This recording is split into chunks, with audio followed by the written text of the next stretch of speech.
this is James Hughes here with Robinson ISD, and we're continuing on our Google Educator Camp series with the focus of becoming a certified Level 1 Google Educator. I'm working on this series with my partner, Mr. Willie Thomas, our Director of Integration and Media Services, and we're focusing on all the great things that G Suite can do for you in your role here with Robinson ISD. Today's focus is going to be on Chrome and Google Search. We're going to start off with the Omnibox and then go into the different search options available to us through Google. Next, we'll talk about pinning tabs, bookmarking, and then finally finish up with Google Translate. Well, we're waiting. Okay, first let's focus on the Google Omnibox. The Omnibox you probably know as the address bar. Up here you can type a direct address like www.espn.com.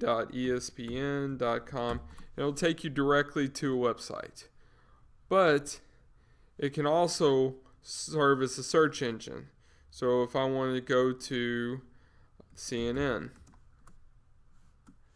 I can just type in a search and it pulls up the latest breaking news for CNN. Okay, so now let's look at some of the search features that we have available with Google. So I'm going to go in here to the search bar and I'm going to type in castles. We're going to just look at some of the different things that come up. Now, right here I have a whole bunch of different options available to me. If you notice right here, I have a search by voice. So I'll first click on it. I'm going to allow to use my microphone. And it pops up whatever comes out of my mouth. So let's try this again. German castles. Castles frequently mentioned on the web include Neuschwanstein Castle, Eltz Castle, Hohenzollern Castle, and others. So we have a bunch of different options as far as using the voice text and options of castles that come available. Next, I'm going to go to images, which is one of the main uses. So when I come to images, I have all the different pictures. If I come over here to tools, I get another row of choices. I can choose size if I have a specific size that I want, whether it's a large picture, just a small icon. I can come over here, larger than, or I can set the exact pixel size that I need for a picture. Okay, color. This is going to be very helpful when you're utilizing different pictures. I often use transparent, and what you have in transparent, when you click on it, if you come back and click on a picture, you see all this gray and white checkerboard behind the picture itself. That means that you will see nothing but the actual picture. There will be no white background, no nothing.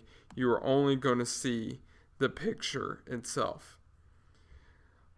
So I'm going to change that back to any color. When I click on it, you notice that I don't have a checkered background, which means I'm going to see the sky and the clouds and everything else in the background. Okay, come back over here to tools. Usage rights. This is good with our digital citizenship utilizing and copyright features. Not filtered by license. Label for use with modifications. So if you change the picture, you can reuse it. You can click on this one, you can reuse any picture. Let me come back here. Label for non-commercial reuse. So in an educational setting, you have to modify it or just reuse in general. So we have those available. I'm going to switch it back to not filtered. Come back over here to tools.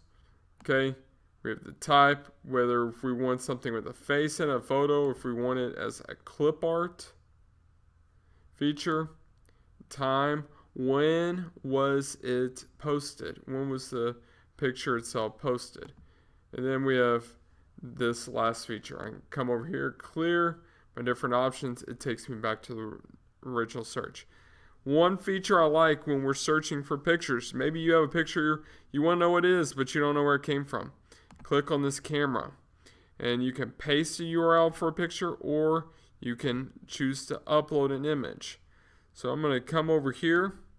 I've got this image already in here. I'm going to upload this image. And now it's going to do a search for this particular image. I can find out that this is a picture of Marinola on the coast of Italy.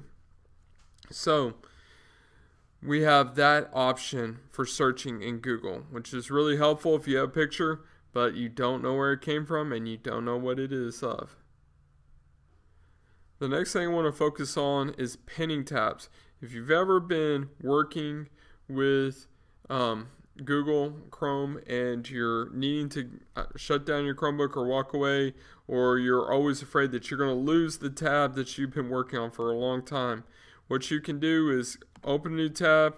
I'm going to open up a couple real quick and choose different options that I have available. So now I've got several different tabs open and available to me. What I can do is if I'm working on something that I want to make sure doesn't accidentally get closed or clicked off, what I'm going to do is I'm going to go to that tab, I'm going to right click it, and then I'm going to come down to where it says pin. When I pin it, you just see the icon, it goes to the very front. And so you can pin as many as you want, and they're going to stay right there for you. Now, one thing to keep in mind when pinning tabs, these tabs are going to be here. You won't have the X to close the tab that you normally do, but if you do close this window, that tab is going to be gone. So be sure that if you close this window, you realize that these tabs are going to go with it. One other helpful feature in Google is bookmarking. So right down here you see all of my different bookmarks that I've collected over time. If you'll come over here to these three dots, move down to bookmarks, I have got this button right here that says show bookmarks bar. You want to make sure that that is checked. When you do, this bookmarks bar is going to be open and available.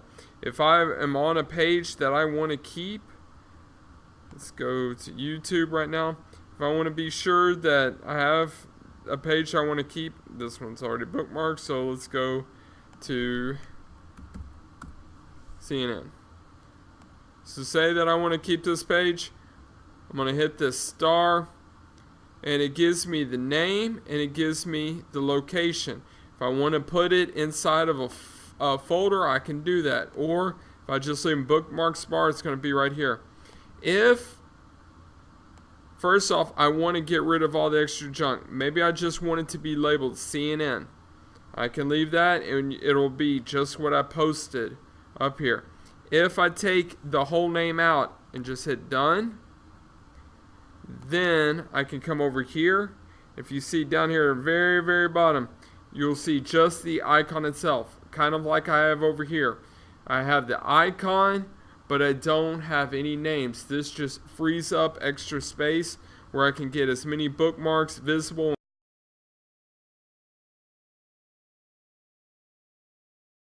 One last feature I want to go through today is Google Translate. I'm going to do a quick search for Google Translate. I'm going to click on here, and now I have some options. I have my detect language, and type that, and over here will be the language that it is transferred to. So I have in Spanish, I have Arabic, remember they read right to left. I have English, change it to Indonesian. I have all my different languages that I can transfer it to. Okay, so let me close that out there. I'm going to choose my English language. If I want to dictate to it,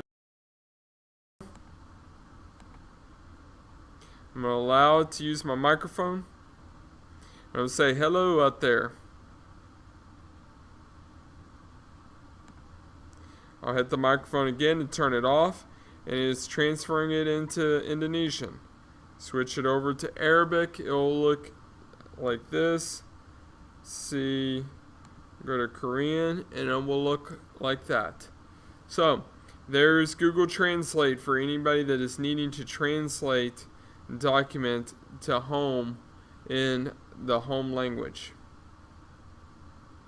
Okay, so I hope that you found this time helpful. These are a few of the things that Google Chrome and Google Search can do for you. If you have any questions, as always, let Mr. Thomas or myself know. Have a great day.